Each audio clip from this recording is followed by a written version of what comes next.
welcome everybody to the 4th edition of the Nelson Mandela Lecture.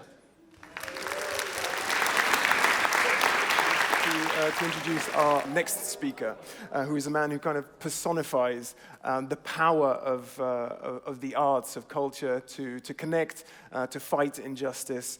In Johannesburg, he was the CEO of the Arts and Culture Trust. He was a tenor and director of the Gauteng Opera. And in 2022, last year, he was appointed the new director of the Prince Claus Fund. So please give a very warm round of applause to Marcus Tebogo Desando.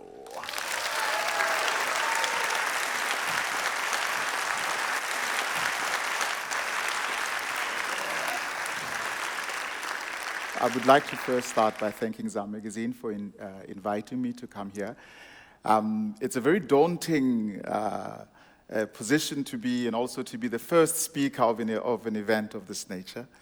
But for me, what was particularly important was when I was asked if I would consider being one of the speakers, was how would I reflect on being a South African, reflect on the teachings and the presence of a man like Tata Madiba, Nelson Mandela.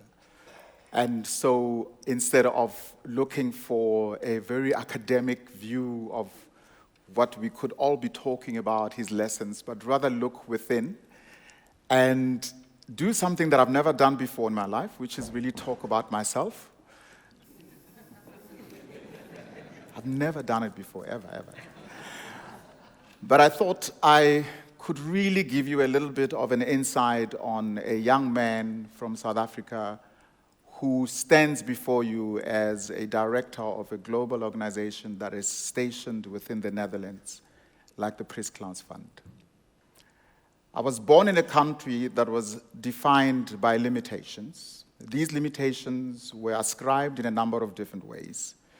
The one limitation that was the most obvious was that as a black man, I had no agency of my own, which was entrenched in the system of apartheid. Apartheid became a word adopted by the whole world to mean segregation. But for us, living at the time, it meant more than just taking away our freedom. It meant that our lives were predetermined. Even though I experienced my day-to-day life as a normal young man, I was able to go to school. I had my social activities that were seemingly designed by elders or the authority figures that were in front of me. I was able to live a life that for me was no different from any other child in my surroundings. From the time I had realized from the time I had realization of the world I lived in, as I got to experience the boundaries that set around me. These boundaries were not written down anywhere. They were passed down to me by my adults around me. From just a normal disciplining of a misbehaving child to a child that was adventurous or free-spirited and didn't see the world from the same confines of these rules. As broad as these rules and concepts were, I learned to entrench them into my own existence. There was already so much to navigate. I didn't know the level of my restrictions until I was in high school, where my teachers would start conversations of the reality of our country. However, kind of hidden these kind of conversations were. And this was prompted mostly by riots that were targeted to disrupt schools as a way to force apartheid government to recognize and unban all political parties. And this for me was around 1986 and beyond. Also, as a young man who loved to perform and had the talent for singing, apartheid didn't allow me to not just perform in an art form I discovered with equal opportunity, whether it was from acquiring knowledge or even from having a career. This meant that for a black person, I had to prove myself more than was required for my white counterparts, even with less advantages. Maybe I need to first let you know that growing up in my country as a young man, that I was aware that security restrictions I lived under. This was characterized mostly by an ever-presence of police. And those who know me, they know I fear dogs. And whenever I see a dog, and there's a lot of them in the Netherlands, I feel like running away. And South Africans will know that dogs were very much used as a weapon by the police, and it's still very much PTSD, I suppose. The design system had levels of authority that any child could quickly learn. I mean, you had the municipality police, who were mostly made up of people from your own community, so you could really recognize who they were, and their powers very limited. Then you had the national police, who were very much feared because they had the power to incarcerate a person for any infractions that they deemed fit. I remember clearly when I was around 10 years old, witnessing police brutality firsthand, seeing a number of adults and mostly middle-aged ladies with so much fear in their eyes, running away from a yellow police van. And when caught, they were shoved into the van, pleading and fighting to no avail. And I didn't understand what this was about.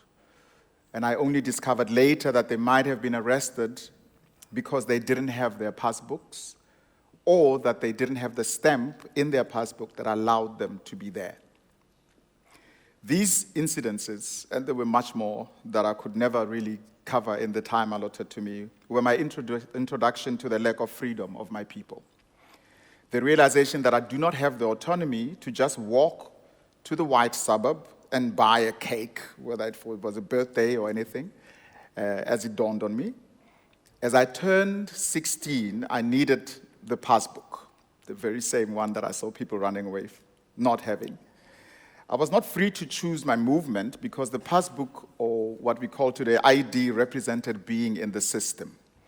So you can easily be tracked. I began asking more questions around my reality as a black person, and I learned of the existence of a man called Nelson Mandela. You have to understand that until the late 80s, the person and the name was banned. So no one learned about black people's historical struggles in their school's curriculum or heard it mentioned in their households.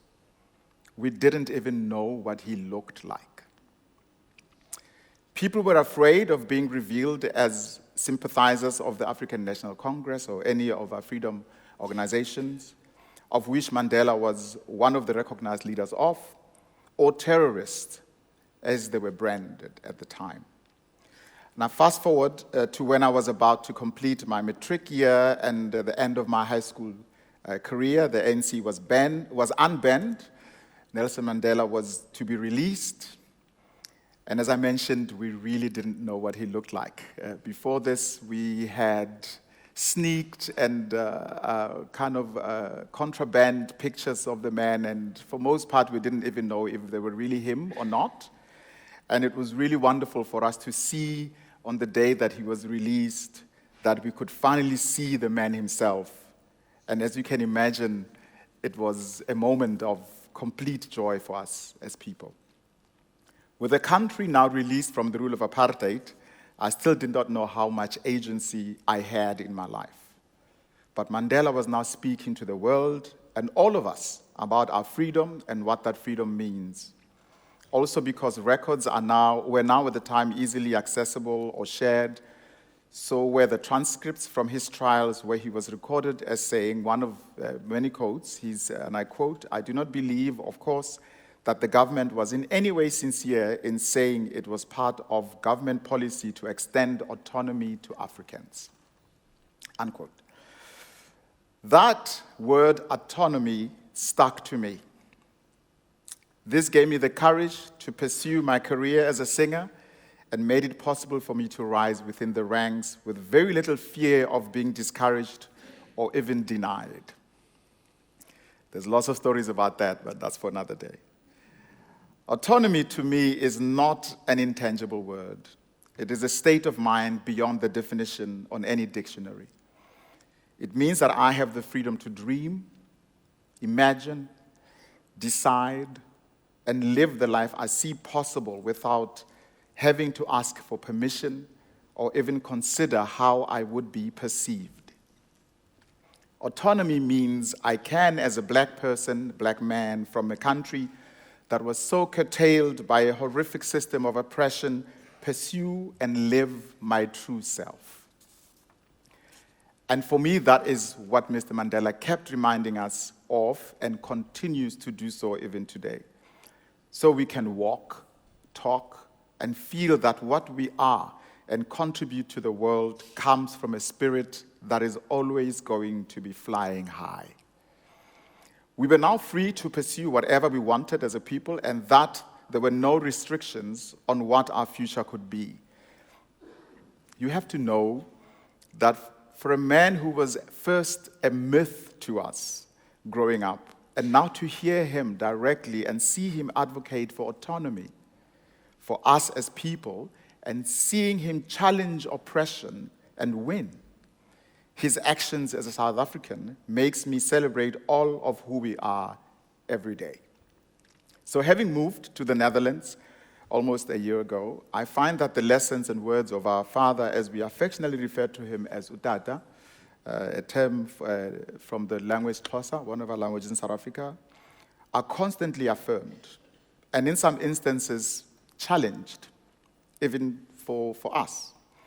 This translates in how interaction with my counterparts is and how I see myself within a community I have immigrated to, or sometimes inner struggles with myself on whether my actions need permission or not.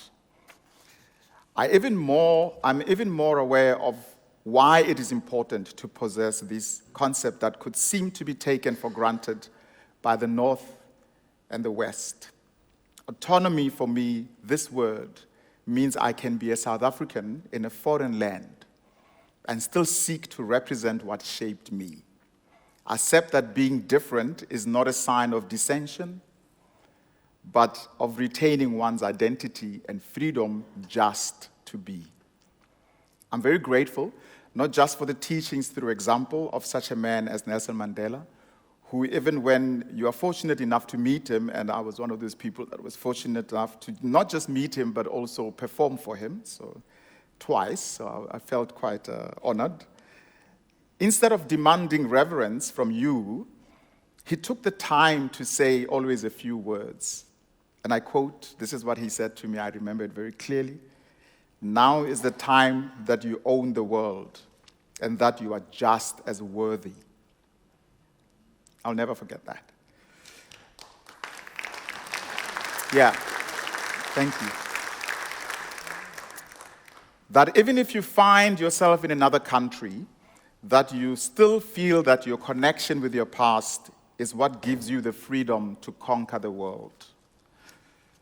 When I was asked to speak at this lecture, I wanted to share with you what Tata Madiba meant to me personally, and I hope that my story will enforce the belief that I know a number of you have, that he is a man that didn't just challenge a system of oppression and was willing to die for, but that he influenced us from South Africa to want to make the whole world a better place, and that his actions and those of his counterparts are bearing fruit. Even my work and contribution I bring to my current role as the director of the Prince Claus Fund, a company that believes in the power of culture and people, and that the people that gives their own lives to using it to contribute to a better world.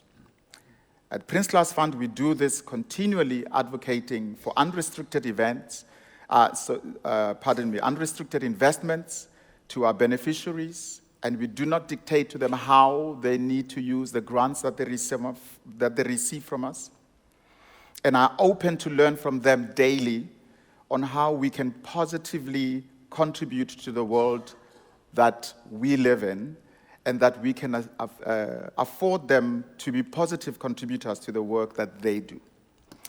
I would like to invite all of you as we leave here today to find a moment to celebrate your freedom and how you could be a part of a people that will seek to see anyone you can come across to also be affirmed that they have the power to be advocates for the power of a people's autonomy. Thank you very much.